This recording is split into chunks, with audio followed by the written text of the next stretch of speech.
I am Vinnie Tortorich, folks. Your good intentions have been stolen, but don't worry. I'm here to help you get them back. You may be soft and succulent at the beginning of this process, but hang in there. Before long, you will be lean and mean, just like No, not Gina. You'll be lean and mean like Teresa Strasser. Yeah, she's in here today. And really, yeah, it's hot in the city tonight.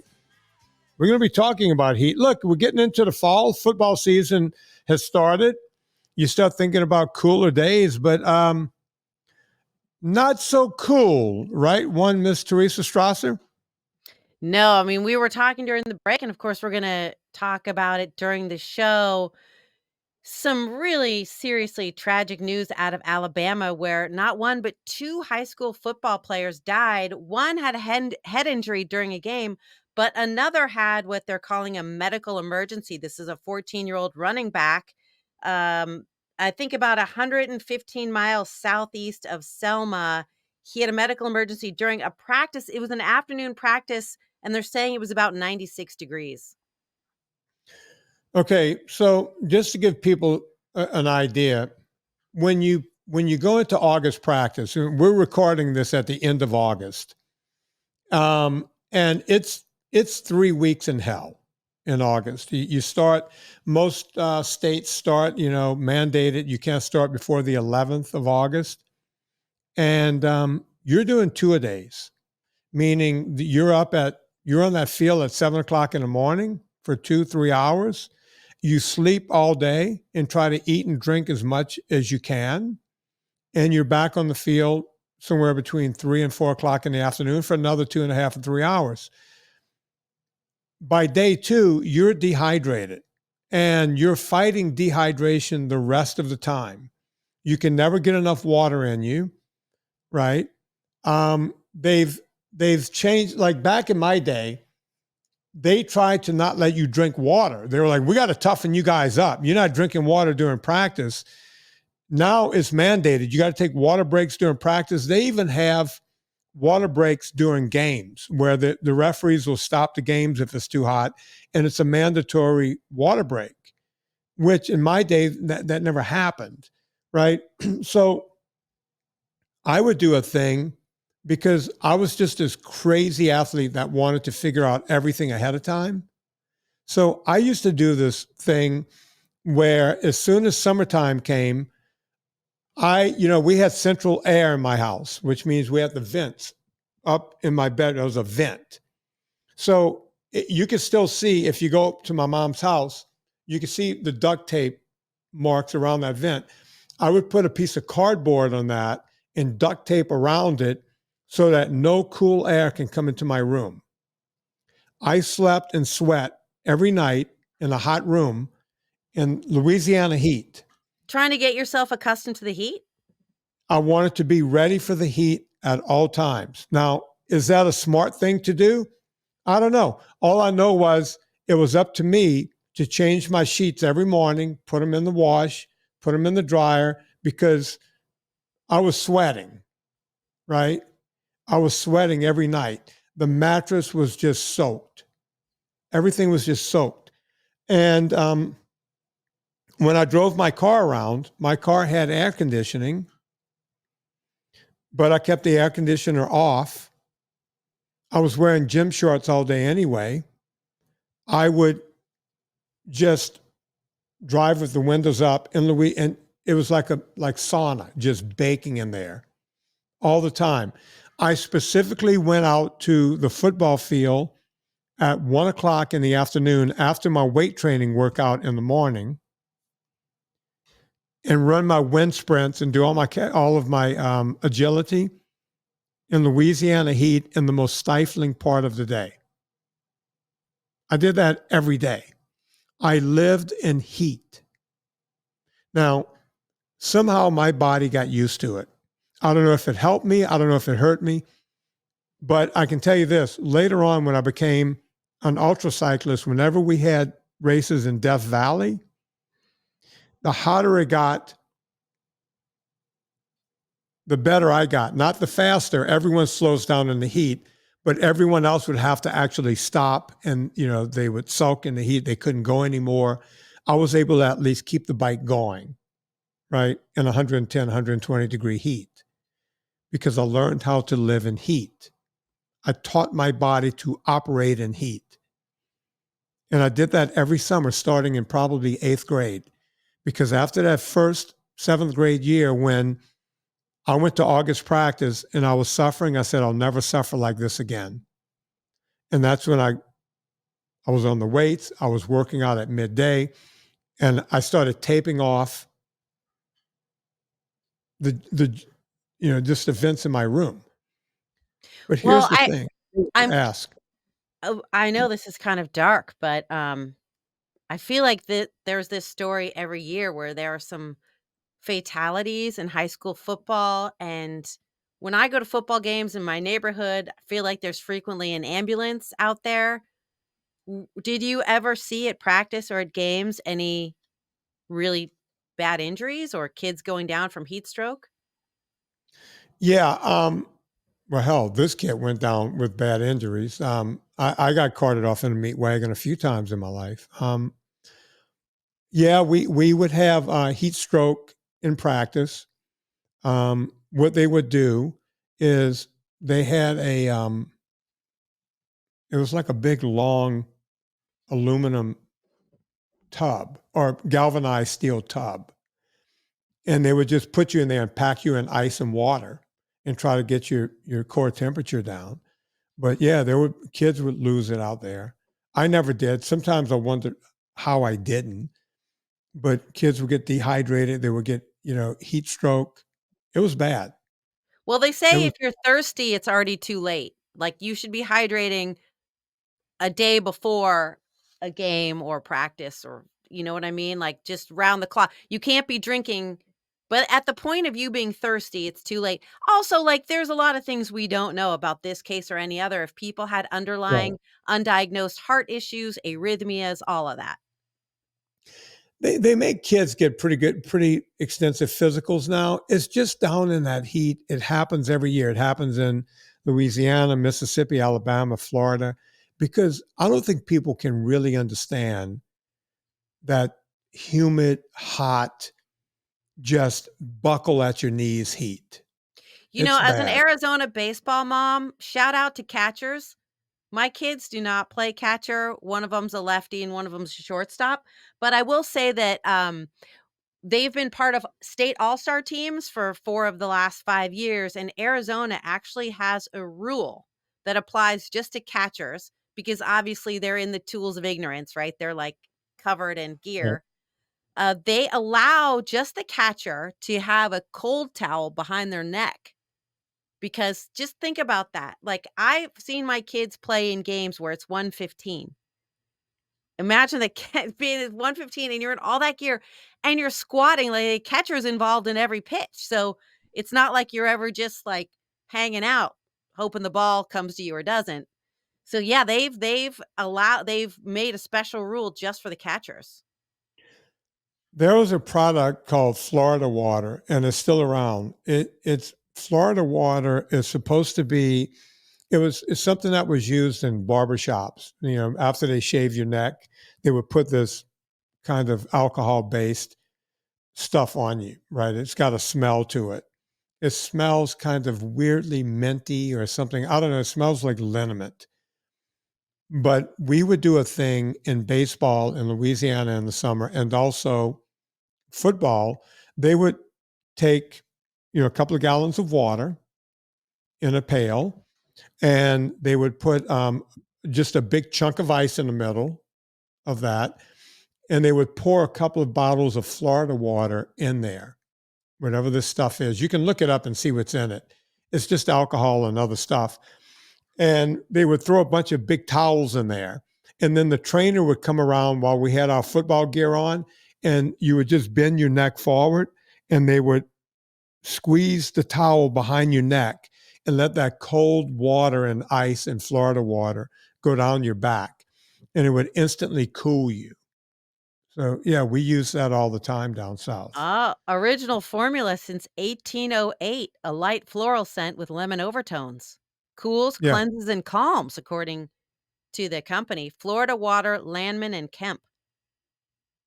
yeah. So whatever it was, I bought some Florida. I saw it in a drugstore about 5 years ago, and I bought some just to bring it. It was like $3. It's not very expensive. I brought it home just to smell it, and I This is went, "Oh, this reminds fascinating. me." Right, it's probably like a Yeah, smell from your youth that brings back yeah. memories, but it was thought to protect people from bad spirits and negative energy, so maybe it worked. It worked for football. They would pour that ice cold water. They would, trainers would just come and squeeze it down our shoulder pads because you have the helmet on, you have the shoulder pads on. You're just this heat sink, right? It's just, and you can't get it off of your body. And the water on you sometimes help more than the water you can actually get in your body. You needed both, but you had to keep your core temperature cool. So they would do that. Yeah. Well, I don't know when you're gonna air this, but are you excited for NFL season? Oh God, I can't wait. Um, I watch. I love it. I love the athleticism. Um, you know, I like it all the way through. Of course, when you get close to playoff time, do you watch? Are you a Yeah, watcher? yeah. Yeah, Especially now because I'm a Swiftie, so obviously I'm gonna have to catch all the Travis Kelce, Taylor Swift action. But, oh, yeah, I grew up watching the 49ers. My husband's from Philly, so we're an Eagles family, and then, there's the Cardinals in my adopted state of Arizona. yeah. I like watching any and all of it. Like I don't have like a favorite team. I always want the Saints to win. It doesn't matter to me whether they do or not. But all my brothers have season. My two younger brothers have season tickets, and it's a big deal for them every week to go to the Superdome. And I played football in the Superdome, so I'm very familiar with that stadium. Um, but I'll watch any game. If there's an early game on Sunday, I'll watch the whole game from either my spinner or my rowing machine. You gotta get that So zone 2 in. yeah, I just get my zone two. And you go, Vin, you're kind of a stickler. Well, the afternoon games, then I'll go out to the skeet club. Whatever game comes on between, I don't know, 3 and 5, I don't see because I go out and shoot skeet. And then I come right back and I make my wings. I figured out Mhm. how to make NSNG wings, right? And I make them very flavorful. And I use the Frank's hot sauce. And I I'll was gonna sit there say, and you're throwing the Franks on there. oh yeah, Frank's is healthy. You can get some Frank's. I take Anna Vocino's dill seasoning. So I'll take creme fraiche and mix the dill seasoning in, so I have something to dip them, dredge Oh them my god, through. that sounds good. Yep. Oh, it's ridiculously good. Some weeks I will make sausage, like 3 or 4 different kinds of sausages, and cut them into medallions, and use hot. I used the hot mustard, and I do that. For the late game, I actually have a drink. It's the only time I have a drink. What do you have? Usually Scotch or straight tequila. I have Do you some have really a nice. brand? Are you like a Casamigos guy? Casamigos makes a really nice tequila. Their añejo is really nice. There's a cheaper tequila that's really nice called Centenero Añejo, which for a lesser cost you can get a good tequila. But then you get up into the La Familias and the 1941s, which are all good. And I can afford it because I'm not a heavy drinker, so I can afford the expensive stuff, right? When you're only having like a shot or two every week, it doesn't matter that you pay a lot of money for it. I'm not running through it, right? So yeah, I have my tequila or my scotch. Sometimes I'll have rum, just sip some rum, um, and that's it. And I watch alone. I Okay, don't yeah, have. that's what I'm interested in because I feel like sitting next to Adam Carolla for many years as his news girl when we were on FM, Football Sunday was a very big deal because it would always be at Jimmy Kimmel's house and there's always the same guys. And I kid you not, at the end of football season, I could sense that Adam was going through like a small depression. And I believe it was because of the high of having this communal event every Sunday when he knew he was gonna see his buddies and, watch football, which he loves, obviously, and when it was over, I could tell, like, he's actually really down because he and I sense it was the communal, but I'm like you, like, the Oscars is my Super Bowl, although I do love the Super Bowl and I do watch it, but I don't like watching the Oscars with other people because I'm taking it seriously and I don't want people talking during it. Yeah, I don't watch the Oscars, but I get it. I get, why people would watch those, the outfits and the whole thing and watching all the pomp and circumstance. And the Super Bowl is kind of like that. Um, I love when the playoffs come around and the games are close. I Ugh. love when it comes down to overtime. You give me an overtime game, I'm I'm I'll go wake up Serena at 1 in the morning. And go, it was overtime, honey. You should. And she's like, "Oh God, fuck." The only reason I'm waking up is because I got to pee. And but she doesn't watch any part of it. But I'll go wake her up and go, "This is great. I watched this whole thing," and I can't get enough of it. I lie to everyone for Super Bowl. Say you're busy. You say you're busy, but you just wanna be alone with your I tell rum. everyone I've been invited somewhere else Right, but you're sitting because home with your rum and your, Frank's wings, Mhm. dill All the sauce, things. and Yeah, another thing I do is I'll take raw nuts and I'll put seasoning on them, cayenne and a few other things, and I'll put some olive oil on them so the stuff will stick to it, and just put them in the oven for about 15 minutes. You have, pecans in there. I put the walnuts and a few different things. As the weather cools down and gets colder, I'll make the nuts and do the whole deal. I got my Vinny, why aren't fireplace we doing a going. video game day with Vinny? Because this menu is this is really a good menu. You got your nuts, your Yeah, wings, but your drink has no mixer. You're drinking it neat. like a man. I'll put a little water in it to break it up, but Water? I get yeah. You put a drop of water, it opens up.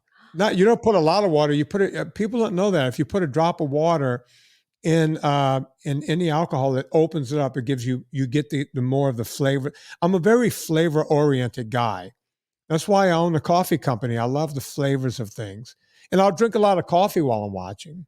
I thought of Right? you yesterday because I was getting a flavored coffee and I heard your voice in my head saying, "Coffee is a flavor." That's correct. That's correct. I have a full fledged Starbucks behind me. I have a espresso machine. I got the whole thing right here. I You got make an emo espressos. barista? You got an emo barista with purple hair back there? Uh, I would get one, but I'm afraid that the hoop that they put in their ears might fall out into my espresso. So I should get one of those to come around on Sunday just to keep serving them up to me. Right? The full It can't effect. be that expensive. Can you sleep after you drink coffee all day?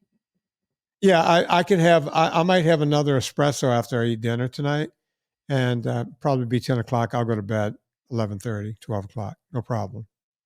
That's crazy to Yeah. me. If I have, like, a Diet Coke at noon, I'll be awake.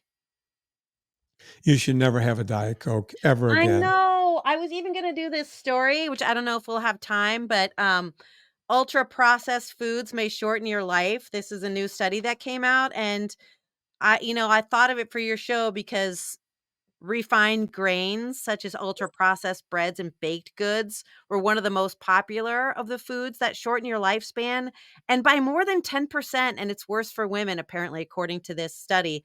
But the top 2 ultra processed foods are diet soft drinks and sugary soft drinks. Bad news. I've been yelling about soft drinks since my radio show, Talking Fitness, back in New Orleans in 1988. I've been yelling about this forever. I would rather see people smoke cigarettes to get off of soft drinks. And I'm Well, not saying that lightly. no, that's I mean, that's a legitimate point because there's now starting to say that ultra processed deli meat is a carcinogen on the level of a cigarette. Like, that bologna. I would believe that. People always say to me, "Well, you say you eat some deli meats. The stuff I'm eating is prosciutto. I'm eating gabagool. I'm eating capricola. I'm eating the good stuff. I'm not eating this stuff from a package from Trader Joe's. I'm getting uh, all of it, sliced from a big. That's a different food, right? It's a different food than this packaged crap people get in the grocery store. It's two different things. I don't understand how people don't understand that. Do you do a Joe Does that Rogan and go hunt your own meat? Not as much as I used to. I hunt a lot, not as much as I used to. I haven't taken a deer in several years, but people give me a lot of deer meat. I do a lot of pheasant hunting because my in-laws are all in Europe, and when I go there, we go pheasant hunting. And these are big, social events, and you got to dress with the tie. You got to have the tie on and have the whole outfit on, and it's proper hunt. People keep inviting me to pheasant hunt locally here. There's a guy up in North Dakota that keeps inviting me to pheasant hunt up there. But yeah, I take a lot of animals every year, and I eat everything I take. You're never gonna believe this, but no one's ever invited me to a pheasant hunt. It's weird. Really? Is that because of my trailer park roots? No, I grew up hunting, and I grew up pretty poor. Um, we weren't dirt Samesies. poor. We weren't dirt poor. My parents made good money, but they put 4 kids in private school, which made us poor. Right? They wanted us to have good education. I used to beg them, please put me in a public school so I can get a mini bike or something. I mean, can we make a trade? That's so interesting that they were education poor. Your mom was a teacher though, right? Both of them, both of my parents were school teachers, and they taught in the public schools. And they said to us, "We will spend every dime," because they saw what was going on in the public schools, and they said, "We will spend every dime. You guys have to go to a parochial school." That's how we got good educations. What subject did You they know, teach and what age? My dad is a history professor, but he, after like 10 or so years, he ended up as a principal and then ended up in the school board office. So he moved up. So they made more money, but I was already out of the house. I was already gone. Um, and my mom stayed in the classroom for 30, they both stayed in for 35 years. So between them, they have like 30, I mean, 70, I think 76 years between them. Wow. Just yeah, just teachers. And but yeah, putting us all through private school, they had to we didn't have any extras, like zero extras. If you asked for anything, the answer was no. It was Well, just no. it's interesting that you were in tune with that because I went to New York University and I had my dad was a mechanic, my mom was working 2 jobs. I had to borrow a lot of money, and because it was in New York State, I got some grants. They had Pell Grants then, and I worked. And I still was just scraping by to go to NYU in Manhattan, and recently my 11-year-old asked me, like, did I cut class? Like, if I had an early morning class, did I cut class? And I said, "No, I did not," because I had calculated how much every class was costing. And, like, that's $75. Like, I don't care if I have a fever of 103, I'm gonna walk across Washington Square Park, jump over rats that they used to have in the village back then, and I'm gonna go to class because like, I was very in tune with the cost to my family and Yeah, to myself, whereas I feel like some people are more detached from it, like, they don't connect. Even if you borrow money, this is real money, you're gonna owe it. yeah.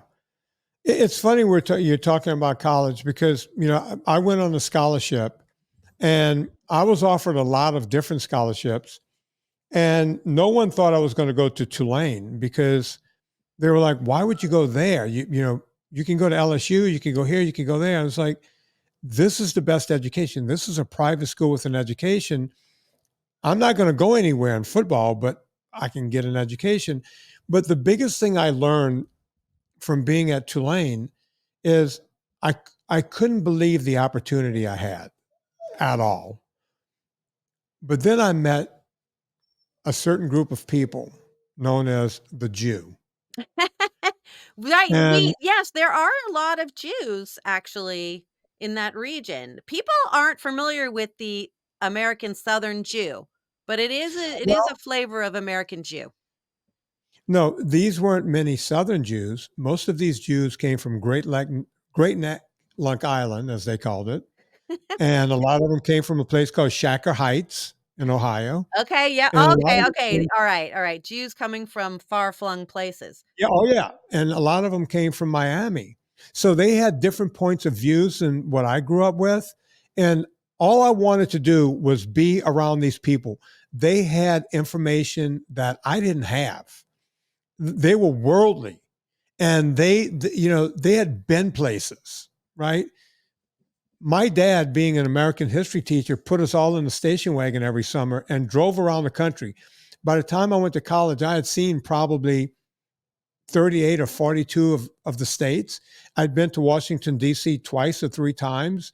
My dad put us in a car and just bored us to death all summer, every summer when we were kids. So we had that education. But then when you meet the Jewish kids, I couldn't wrap my head around the amount of money that these kids had, right? They had they had Porsches, right? They came to school in a Porsche, right? This is like unheard of. And I'll never forget, after my second year of school, everyone was talking about JYA. And I pulled a friend aside and I said, What's JYA? Everyone's talking about JYA. And she goes, Oh, it's junior year abroad. And I was like, How does that work? It's like, Oh, you go to a different college, say in France or Italy, and I was like, Well, wait, do you still pay the Tulane rate? Oh, yeah, you still pay for Tulane, but you also pay for that college. And I'm like, And they're doing this? Why? Oh, for the experience. I couldn't wrap my head around the plane flight, the ticket, what that might have cost, much less they're getting an apartment in Paris and they're Oh my doing this. god. Listen, But let me disabuse you of the notion that all Jews are wealthy because, as I mentioned, my dad was fixing cars. Although I went to a private school, private high school, I was one of 5 scholarship kids, and I had a partial scholarship. And, yeah, it was definitely I remember ski week. Our school had a thing called this is a high school, ski week. I know where you're going with this. Go talk Okay. about this. Obviously, skiing is for wealthy people. Yeah. I skied for my first time this year in Flagstaff, Arizona. Really? I had never skied. I literally when I went to New York at 18 years old for college, I didn't own a coat and I'd never seen snow. I grew up in the inner city of San Francisco, so ski week comes along, right? And everybody goes either to Lake Tahoe or the super wealthy people will go to like Switzerland or, Right. they'll right? Like Chamonix or whatever, wherever they go, Les Alpes. And then the kids who are stuck at home, the school has to put on some kind of programming, right? So Right. they had you could choose from the classes you wanted to take. There was like the physics of billiards. This is a very, academic school. And then there was like a cinema studies class. So, you just like sit around bored with whatever teacher they conned into staying, back for ski week. And then everyone comes back. Vinny, you know what I'm going to say. They come back and they have what? They have the ski They lift got tag. t-shirts. They On have the, the yeah, ski lift tag on on the their jacket. zipper. And then they Yeah. have the sunglass tan. And it just Exactly. says, I'm so rich. I pay to put sticks on my feet and go down a snowy hill fast. While you were sitting here learning about the physics of pool. How did by the way, did you see the movie The Leftovers or The Layovers or whatever I that lived is? it. Yeah. Okay. Poor I had Paul that same Giamatti. I had that same your experience was my experience. They would come back with the ski jacket with the thing on the zipper. Yep. And I remember the first time I went, hey, you got a price tag? And it was like, oh, it's got Aspen on. Oh, okay. Oh, yeah, Aspen. That's perfect. Yeah, they would all have the tans and the whole thing. And I couldn't wrap my mind around any of it. The only snow I saw as a kid was, and I wrote about it in my book, I would watch Wide World of Sports. And they were going, oh, we're ski championship from Kitzbühel. And I would sit there and go, I want to go to Kitzbühel, a place where they killed Jews in 1941. I want to go there because look at the fun these people are having. Thanks. I'll avoid Right? that town, but I was also very big into the winter sports. Like as young me would watch figure skating for every single second that it was on, or skiing, ski jumping, curling, any winter sport. I'm there for it. Same here. Same here, because I'd never seen it. And I'll never forget, I was 27, and we'll make this the final story and we'll go. Unless you got a story. I was 27, and I'd been going to Aspen every summer to train rich people from New Orleans. And they would all say to me, why don't you come back in the winter? And I was like, I can't take you guys hiking in the winter. I don't know anything about snow. Well, my friend had the house in Aspen, right? And he said, Vin, why don't you take the house for a week, 10 days, whatever you want. Just go take the house and go see if you like it up there. So I called my best friend from childhood, Jim, and I said, Jim, I'm going to Aspen, and I know you're the only kid that I knew that got to ski when we were kids. I have this free house. You can stay with me in the free house. The only thing is you got to teach me how to ski. And he said, then I'm going to come with you, but I can't teach you how to ski. And I said, well, you know how to ski. He goes, yeah, it's years of lessons, but you don't just teach someone how to ski. And I was like, okay, just come with me and show me the ropes. So we go to Aspen. I'm 27. We go to a place to get me outfitted. Now, Bonzo, I'm done in a minute. Calm down. I had to buy what I had to buy. I had to buy the ski pants. I bought the cheapest ones they had. And I bought the ski jacket. I bought the cheapest one they had. But I rented everything else, the boots, the skis, the poles, right? I think I bought gloves too. So I have everything and I'm ready. And I go with Jim to Buttermilk Mountain, the easier mountain in Aspen. And Jim says to me, he goes, Vin, look, I know what you're going to do. You're going to do that Vinnie thing where you visualize it and then do it. He goes, but I don't want to be any part of that. He says, I really think you need to hire someone to teach you how to ski. And I said, okay, Jim, let me just watch. So Jim put his skis on. He goes, I'm going to go do a couple of runs. And I said, Jim, I'm going to be right here when you get back. I'm standing at the bottom of the mountain. I got my poles in one hand and I got my skis in the other hand. And I just sit and I watch people. I'm watching people get on the chair. I'm watching them come down the mountain. I'm watching everybody do everything. And then Jim finally comes up and, cuts right in front of me. And he looks at me, looking at the mountain in this gaze. And he goes, oh boy, you're doing that thing, aren't you? And I went, oh yeah, I'm doing the thing. He goes, how much longer do you need? I said, I think I got it, Jim. So I said, Jim, how do I get these skis on my feet? So he showed me. My boots were already on. He showed me how to clip in. He goes, you got to get the snow off the bottom. You got to clip in. So I clip in. And he goes, you got to put these things on your hands, these poles. And I went, okay. Am I clipped in? He goes, yeah, you clipped in. And I said, move out of my way.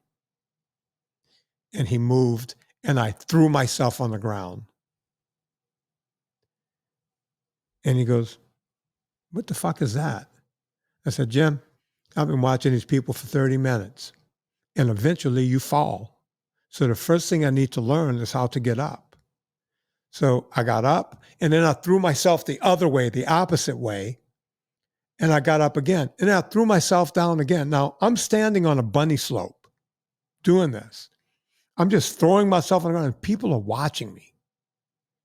But then I stand up and say, all right, Jim, I know how to get up.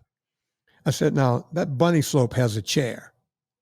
He goes, yeah. I said, now, is that any different than any other chair on the mountain. He goes, no, it's exactly the same. The way you get on that chair, he goes, now that chair is a lot slower because it's for kids. I said, okay, let's go over to the chair. He showed me how he's instructing me. I get on the chair while we're going up the bunny slope. Because now when you get there, just put your skis up, put them forward, get off the chair. We do this whole thing, right? And then I said, all right, Jim, I think I'm ready. So we go up the mountain. Jim is explaining the pizza move to me.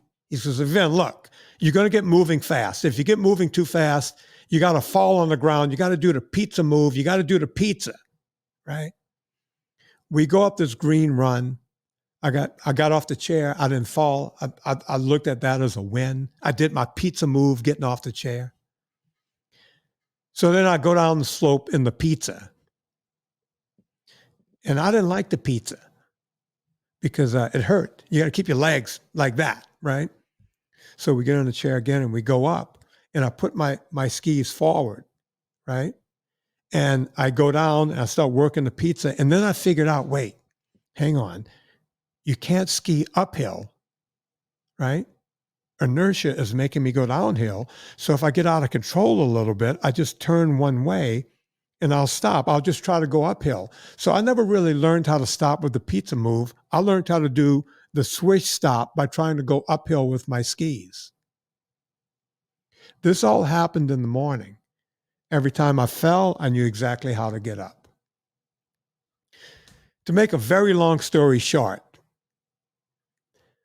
about 1 o'clock in the afternoon, we got hungry.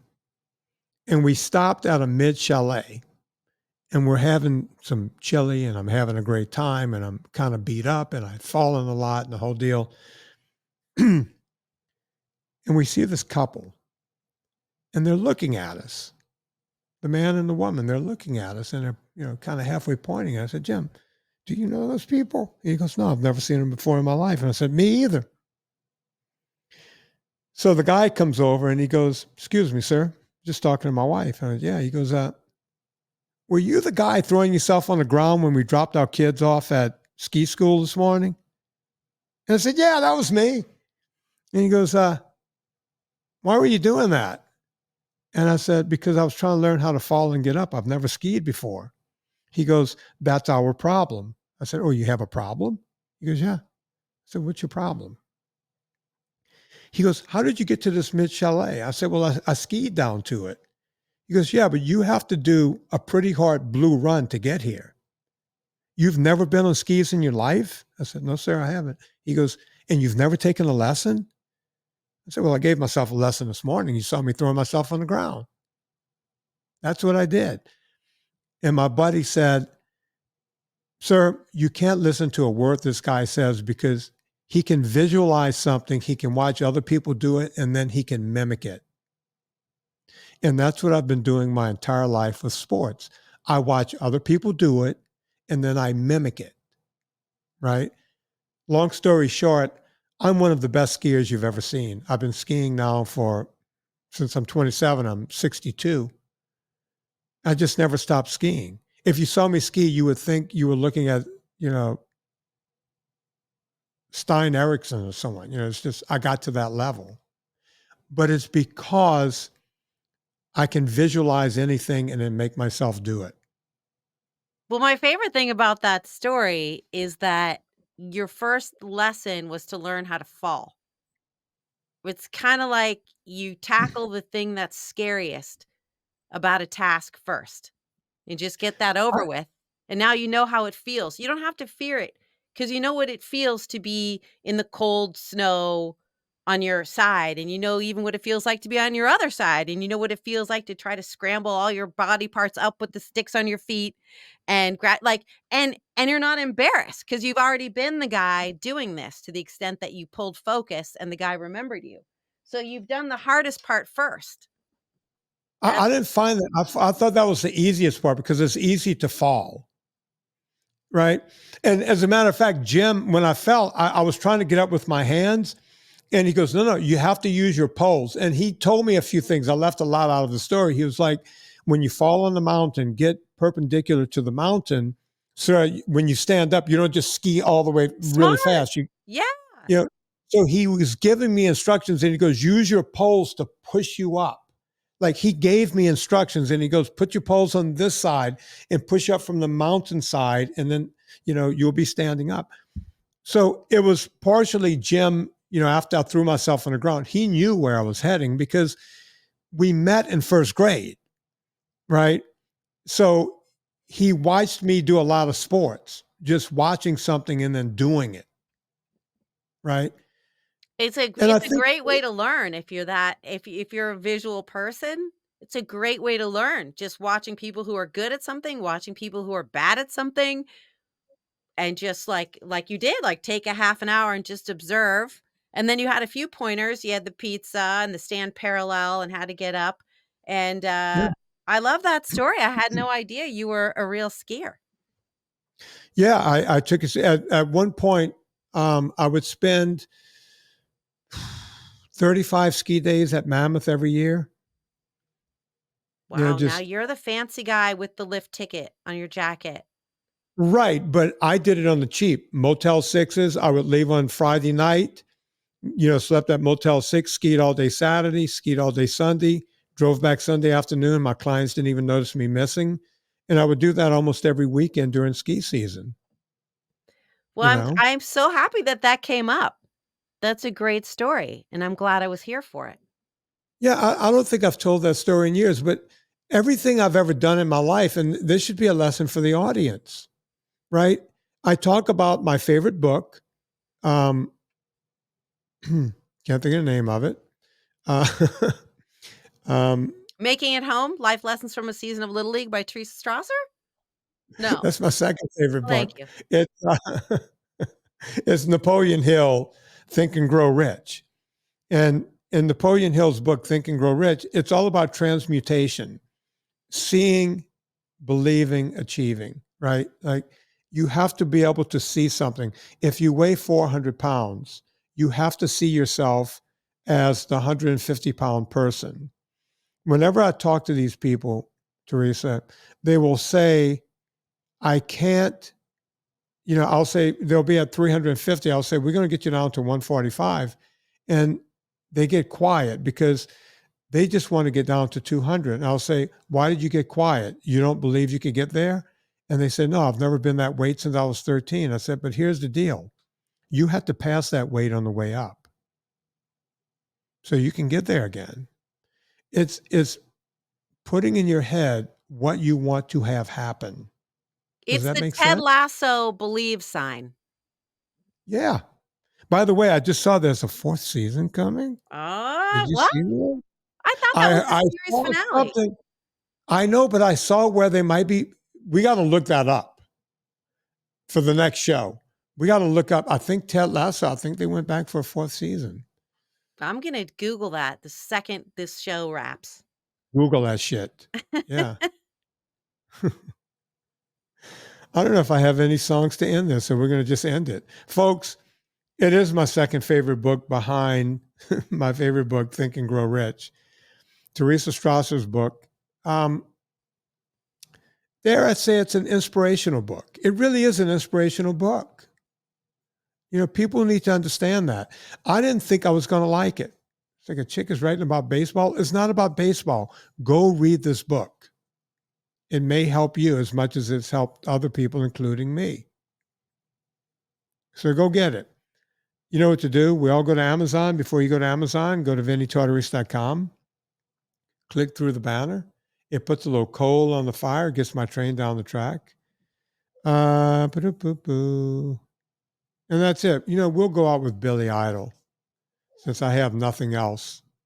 So on behalf of Teresa Strasser, my name is Vinnie Tortorich.